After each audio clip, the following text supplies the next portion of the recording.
코스피가 사상 최고치를 경신하며 이재명 정부가 내세운 코스피 5천 공약 실현에 대한 기대감이 높아진 가운데 자본시장 정책통으로 코스피 5천 특별위원회 위원장을 맡아 주식시장 활성화에 힘을 싣고 있는 오기형 더불어민주당 의원.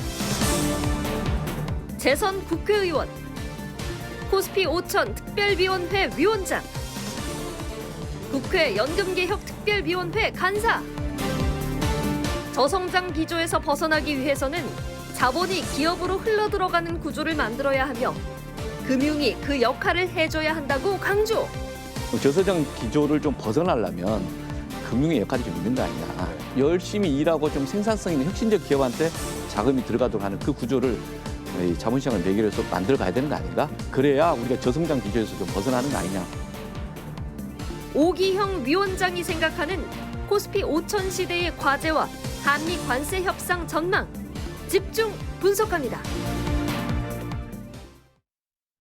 요즘 가장 큰 관심사 중 하나는 주식시장 같습니다. 코스피가 사상 최고치를 경신하며 상승 기대감을 키우고 있는데요. 코스피 5천 특별위원회 위원장을 맡고 있는 오기영 더불어민주당 의원과 얘기 나눠보겠습니다. 의원님 안녕하십니까? 네, 반갑습니다. 네, 지난 금요일에 연일 오르던 코스피가 큰 폭으로 하락하면서 3,400선을 내주긴 했지만 그동안 사상 최고치를 경신하면서 상승세였습니다. 코스피 상승 속도가 빨랐는데요. 정부 구향이 코스피 5천인데 이재명 대통령 임기 내 5천 달성 가능성 이 질문 많이 받으셨죠? 예, 어떻게 전망하세요? 저희는 정부나 정치가 시장 가격을 이렇게 좌지우지하겠다라고 표현하는 거 적절히 않다고 봅니다. 네. 의지의 표현이다 이렇게 봐주셨으면 좋겠고요. 그다음 또 하나는 일본에서 2014년도에 밸류업 정책을 시작을 했습니다. 네. 자민당 연구에서 10년 동안 니케이 지수가 3배 증가됐습니다. 그런데 그게 단순간에 이루어지는 게 아닙니다. 10년 동안 일관된 정책의 결과다 이렇게 보는데 저희를 또 자본시장에 대한 그 투자자나 이 시민들의 반응을 보면 얼마 전까지도 되게 냉소였습니다. 네. 아 이게 되겠어? 한국 못 믿겠어? 그래서 국장 탈주는 지능순 이 표현이 냉소와 동의한 거죠. 네. 그러다가 올해 6월 3일 대통령 선거 이후부터 약간 호기심이 생기기 시작했습니다. 한 달 네. 동안 상법 개정 이후에 그 호기심이 좀 더 바뀌면서 좀 기대로까지 가고 있는 과정 아닌가 싶은데 그렇다고 해서 자본시장이 우리나라가 완전히 이 불균등한 공간이 균등하게 됐다라고 신뢰하는 상황까지는 아니고 네. 지금 뭔가 이게 변화하려는 조짐이 있다. 그리고 이 변화하는 과정을 좀 지켜볼 필요가 있다. 그리고 잘 됐으면 좋겠다 정도의 심리가 좀 있는 거 아닌가. 그게 지금 코스피 상승으로 이어지고 있는 거 아닌가 이렇게 보고 있습니다. 이재명 대통령도 뉴욕 증권거래소 방문해서 저평가된 한국 시장에 투자를 해달라고 했는데요.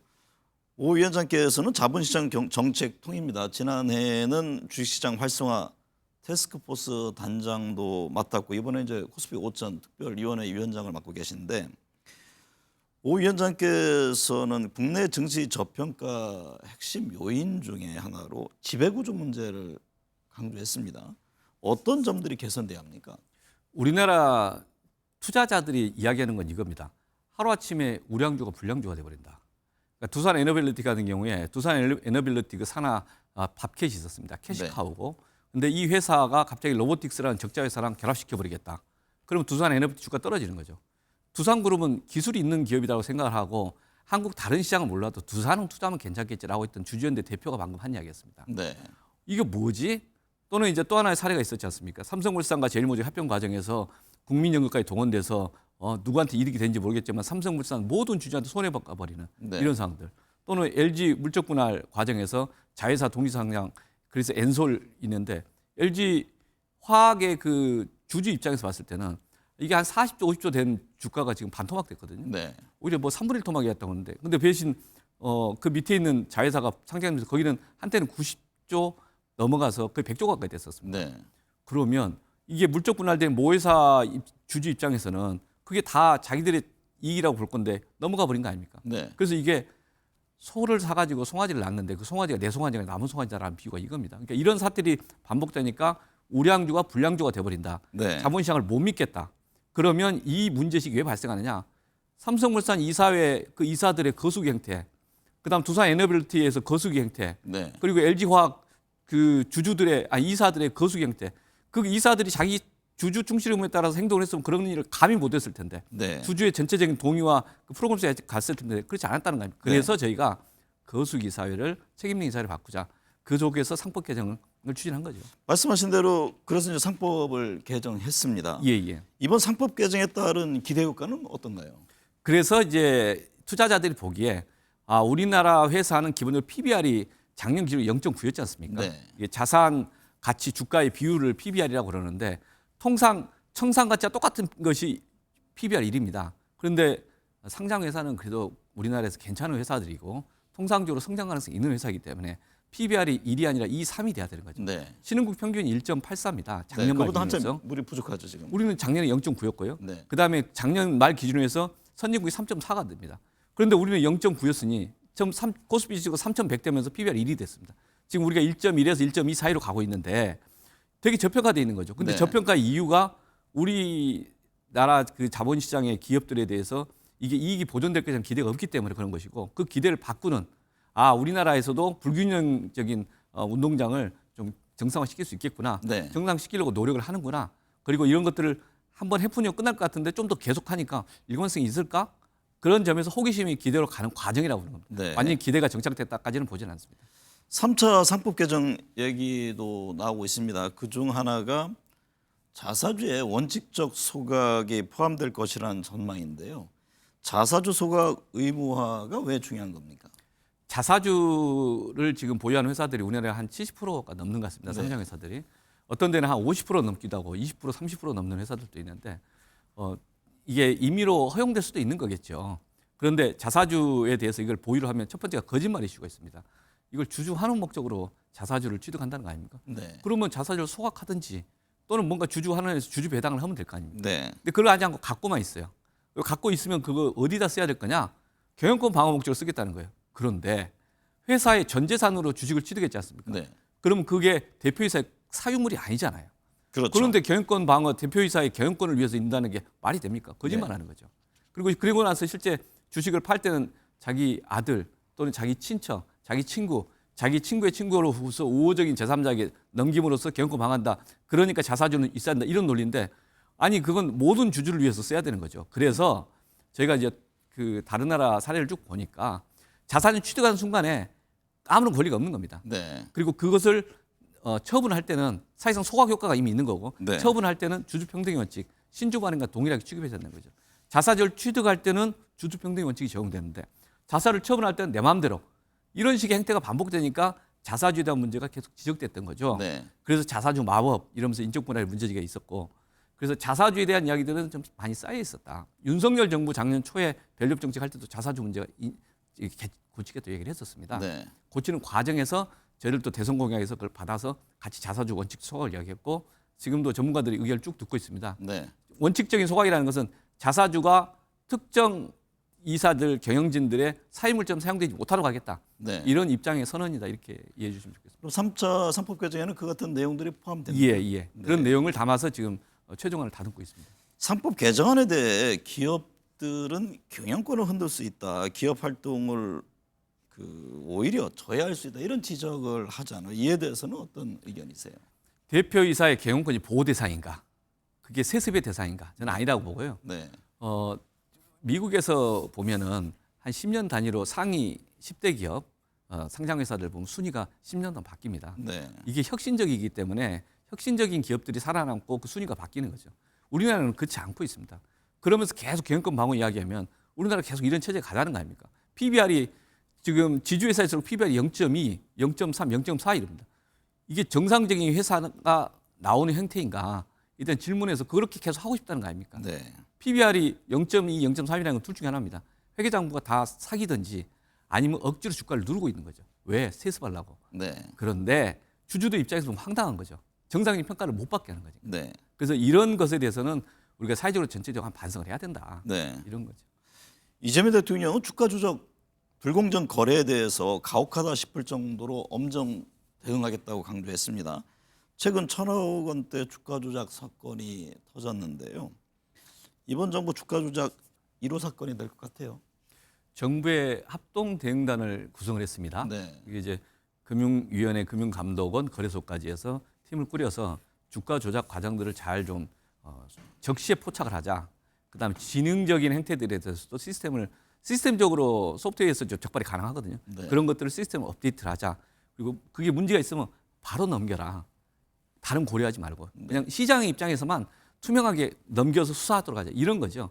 그런 과정에 이제 1호 사건이 이번에 이게 나온 거고요. 네. 그다음 두 번째는 이 건에 대해서 이게 아직 사실관계가 확정이 된 게 아니니까 제가 뭐라 단정적으로 말할 수 없어요. 네. 만약에 그 말씀이 실제 재판 과정에서 사실로 확인된다면 그 경우는 범죄의 수익을 몰수할 수가 있는데 범행 도구로 쓰이는 것도 몰수할 수 있는 게 작물의 법리입니다. 네. 그런데 특별히 그동안에 그런 사례가 없어서 2021년도에 저희가 이제 국회에서 법을 통과시켰습니다. 네. 주가 조작에 사용됐던 원금도 작물처럼 몰수하도록 하자라고 명시한 그 법 개정을 했었고요. 근데 그게 네. 지금까지 집행된 사례는 아직 듣지 못했습니다. 그래서 이번에 정부 발표에 의하면은 약 어떤 데는 235, 어떤 데는 한 400억 정도 수익이 있다는데 원금이 약 1,000억 규모인 것 같아요. 네. 그래서 원금 자체에 몰수하는 사례를 제대로 한번 보여줄 필요가 있다. 아, 만약 이번에요? 그게 이 유죄 판결이 된다면 네. 그리고 그 지점을 수사기관이 지금부터 그것을 원금의 범위를 잘 입증을 해야 되고 그리고 법원에 구형을 요구를 하고 그리고 실제 판결이 이루어진 사례가 된다면은 이 주가 조작에 가담한 사람들이 좀 더 그 경계심이 함부로 못하지 않느냐 이런 문제식을 갖고 그 문제제기를 하고 지켜보겠다 이런 말씀을 드립니다. 네. 기업 공시 제도도 개선하겠다고 했는데요. 어떤 개선 방안을 염두에 두고 계십니까? 기업의 전체적인 그 시스템을 이렇게 밸류업을 하겠다, 자본시장 선진하겠다 하는 것 중에 몇 가지 이제 방향이 있는데 네. 하나는 이 가버넌스 기업 지배구조의 개선, 또 하나는 스튜어디십 코드 장기 투자자의 기업과의 좀 제대로 된 주주 관여 소통 활동. 네. 그다음 세 번째가 주주가 투자자들 일반 투자자나 기관 투자자에게 내용을 적시에 필요한 것을 제대로 공시해야 되는데 자기들이 하고 싶은 걸 공시하니까 공시제도는 이미 잘 작동되고 있지만 공시제도를 좀 더 개선하는 것. 네. 세 가지가 큰 방향으로 고민을 하고 있습니다. 그 중에서 나오는 게 그 PBR 수준을 공시한다든지 또는 이제 ROE 그리고 지금 이제 나오는 것 중에 자사주에 대해서 얼마를 보유하고 있고 네. 자사주가 실제 갖고 있으면 소각된 거 똑같이 취급해야 되거든요. 그러면은 실제 시가총액 계산할 때 빼야 됩니다. 네. 뺀 의미에서의 그런 내용도 공시를 해서 실제 이게 자사주가 없는 걸 전제로 했을 때 이 회사의 가치가 얼마인지 네. 뭐 이런 것들을 투자자들이 쉽게 알 수 있도록 하는 그런 공시제도의 개선이 좀 필요하지 않을까 이렇게 보고 있습니다. 양도소득세 과세 대상인 대주주 기준을 현행 50억으로 유지하기로 했습니다. 10억 원으로 낮추는 얘기가 나오다가 이런저런 반발 등도 있었는데 이게 앞으로 더 낮아질 가능성이 있습니까? 저희가 그 세금에 대한 이야기를 할 때 되게 조심스럽습니다. 네. 오해도 많이 사고 저희들이 의도한 뭐랑 오해를 많이 사는데 그래서 첫 번째는 세금 갖고 시장 가격을 조절하는 건 적절하지 않다. 문재인 정부 때 세금으로 부동산 가격이 잡겠다는 때 잘못됐지 않습니까? 네. 비판받았고 반대로 세금으로 시장 가격을 올리겠다. 그것도 적절하지는 않습니다. 그러니까 세금은 세금 자체의 공정성을 갖고 가면 되겠다. 중립적으로. 그런데 50억 10억 논쟁은 이 논쟁 자체가 국민들에게 자본시장 활성화에 역행하려고 하는 거 아니냐 내지는 다른 의도가 있는 거 아니냐 이런 식으로 메시지의 충돌이 있었기 때문에 이 점에는 더 이상 논쟁할 필요가 없다. 그래서 이제 논쟁을 멈췄습니다. 네. 그리고 추진했던 것을 그냥 50억으로 놔둔 거죠. 그리고 그렇게 하겠다라고 정부에서도 발표를 했습니다. 네. 코스피 상승세 이제 주가 시장이 활성화되다 보니까 예. 갑자기 뭐 불이 붙어서 그런지 너도 나도 이게 주식 투자를 하려는 데 따른 역풍 또 우려가 있잖아요. 지금 이제 자본시장을 활성화하자라는 게 이게 갑자기 투기적으로 자본시장에 뛰어들어서 돈을 번다 이렇게 선동을 하겠다 절대 그런 게 아니고 그래서도 안 되고 네. 정부나 정치권의 역할들은 우리 자본시장의 펀더멘탈을 키우는 것, 신뢰를 확보하는 것 이게 포인트라고 봅니다. 그래서 네. 부동산에 갇혀있던 돈을 좀 자본시장을 통해서 혁신적 기업으로 가도록 하는 것 그런 의미에서의 생산적 금융의 역할을 자본시장이 제대로 하는 것 이게 목적이라고 봅니다. 네. 지금까지는 자본시장 자체가 억눌려 있었기 때문에 그런 기능도 못하고 있는 거 아니냐라는 의미에서 이제 제도 개선을 하자는 것이고 그래서 기본 취지는 장기 투자하시라. 분산 투자하시라. 네. 그리고 장기 투자, 분산 투자하는 사람들에게 도움이 되도록 제도 개선에 계속 그 방향으로 가야 되는 거 아닌가. 그런 의미에서의 어떤 제도 개선에 대한 대안들이 많이 주시면 또 그걸 정치권에 논의해서 그 방향에서 일관되게 보완을 해 나가야 되는 거 아닌가 이렇게 보고 있습니다. 국내 증시는 한반도 지정학적 리스크에도 많은 영향을 받습니다. 안보 리스크 해소 방안에 대해서는 어떻게 접근해야 할까요? 코리아 디스카운트라는 말을 한 20여 년, 30년 전에는 이제 안보 이슈로 주로 치환을 해서 네. 얘기를 했습니다. 근데 지금은 그렇게 보지는 않고요. 많은 투자자들의 기본적인 반응이나 OECD 가버넌스 관련된 보고서에서 나오지만 한국의 코리아 디스카운트 핵심은 기업 지배구조였습니다. 네. 그러니까 기업 지배구조 개선을 기본으로 하고 그 다음에 안보에 대한 부분은 매우 상대적으로 좀 나는 것 같아서 그렇게 보지는 않고 근데 이제 지정학적으로 하면 안보라기 뭐 표현을 어떻게 하기 나름이겠지만 지금 관세 협상 같은 경우가 네. 실제 경제적 이슈로 이해되지만 중요한 외교 관계가 경제에 영향을 주고 있어서 그렇죠. 같이 이 맞물려 지점은 예 그렇습니다. 이 지점에 대해서는 정말 신중하게 잘 대응을 해야 된다. 어찌 보면 이제 총력 대응을 해야 되는 거 아니냐 이런 생각도 좀 듭니다. 관세 협상 말씀 나오셨으니까 지난 금요일 코스피 시장이 크게 흔들린 이유도 이게 한미 관세 협상 불확실성 때문 아니냐 이런 진단이 나왔는데 어떻게 보세요? 지금 관세 협상 전망 또 어떻게 우리는 대응을 해야 합니까?